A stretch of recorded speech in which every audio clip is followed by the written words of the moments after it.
Branding. So my branding guru friend, how does somebody know if they have a branding problem? What are the signs that show up in their business that let them know this is an issue that needs to be addressed? Yeah, I mean, I think a lot of people sense it. They have this sense that something's wrong with their brand, but they can't articulate it. Have been talking to a lot of clients lately that, the number one reason is like they're not being seen by their target customer the way they want to be seen. Like I can think of someone I just spoke to the other day who started as this like kind of real outdoorsy adventure kind of hardcore company, but their customers are more of the first timers from Atlanta. And so they're not showing up as this approachable, friendly brand. They're getting that feedback from their target customer, and it's resulting in a loss of sales. People are opting to not select them as a brand and as a partner because they're not being accurately represented. That's number one. Just got an email the other day from a client who we worked with in branding. They said, Mark, we're getting all this feedback that our message is confusing. And I went and I looked at the messaging they did, and they had deviated from what we worked on. And they fell into the common trap, which is, they wanted to play in kind of two ponds. They wanted to serve this one community and this community. And when you start to do that, you start to get confusing messaging. You get that feedback from customer. Hey, I don't know if you're an A brand or a B brand, or is this for me? That's another way. You may be feeling like your creative is really disjointed. Hey, we send out, we're doing Facebook ads or we're doing social media, and it's just not lining up. It doesn't make sense. It doesn't feel like you. You could be getting really frustrated. That's a way that you might know that, and I've worked with clients that's exact problem they've had. It's like, we just cannot get back the right creative. Well, it's because you don't have a clear brand strategy. You haven't articulated who you are as a brand, and so everyone's just guessing.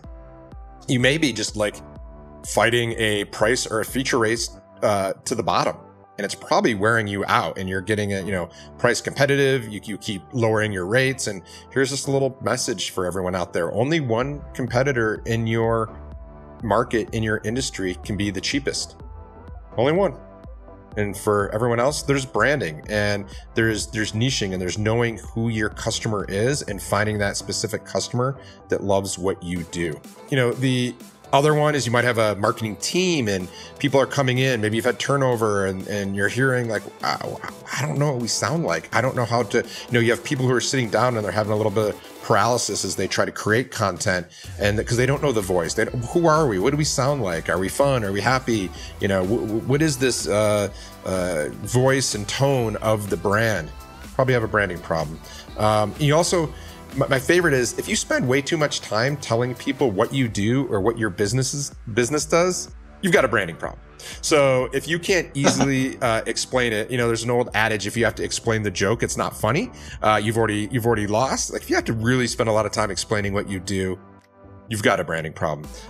Really quickly, I knew I had a branding problem several years ago when after Thanksgiving, I was sitting next to my mother-in-law, and then the next time I ran into her and all her friends, they kept asking me how my blogging was going and how my blogging business was going. Well, I'm clearly not a blogger. That's not my business. I must have done a horrible job.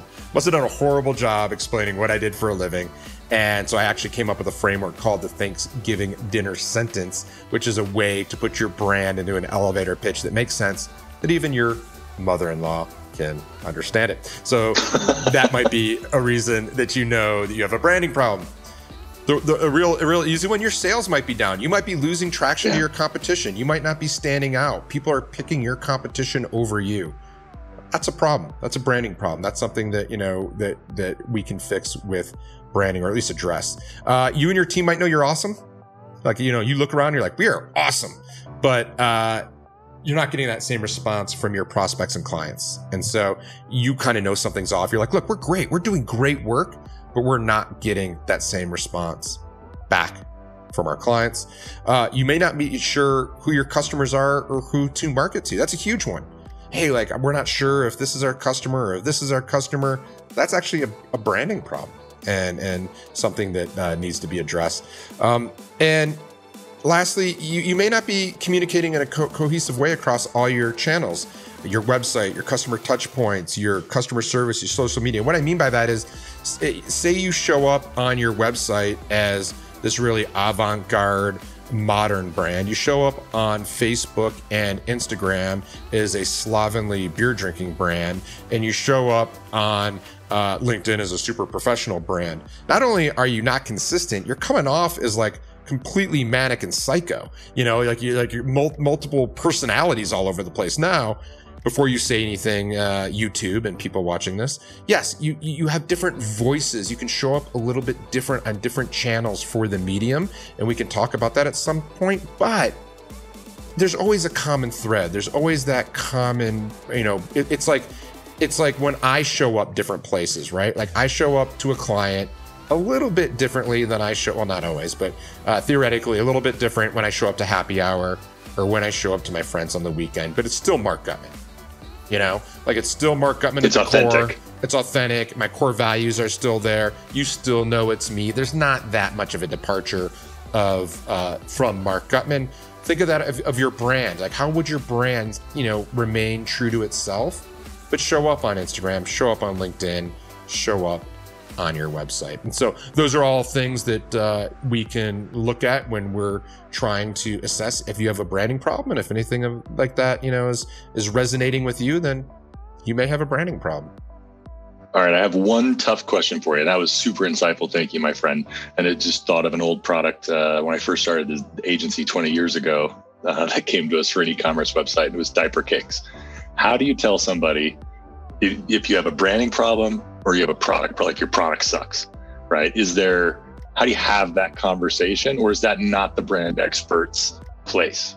Well, I think it is, because if you don't have that conversation, you're not going to be successful as a brander. Like you can't brand a bad product, right? Like, you can try, but for me, the essence of branding is that I believe so much that branding is deep rooted in your strategy that should affect the product. And so if you are not clear on the problem you're solving and for who, then you could have a product problem. And so I would be going back to that product. And sometimes this is a really hard conversation and saying, like, look, like, are we actually solving a problem that our target customer has? And I think that's a lot of times where the product, falls off the mark, because the answer is no, and we've rushed forward, or things have changed.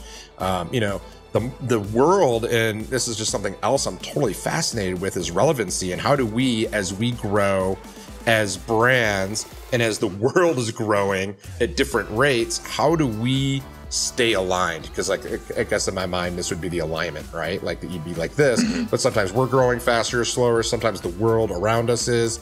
And like, how do we maintain that relevancy? And so sometimes your product, right, becomes irrelevant because the world passes it by. Sometimes you're too ahead of the world because you're a genius, but you're too early to market, and that's a thing. So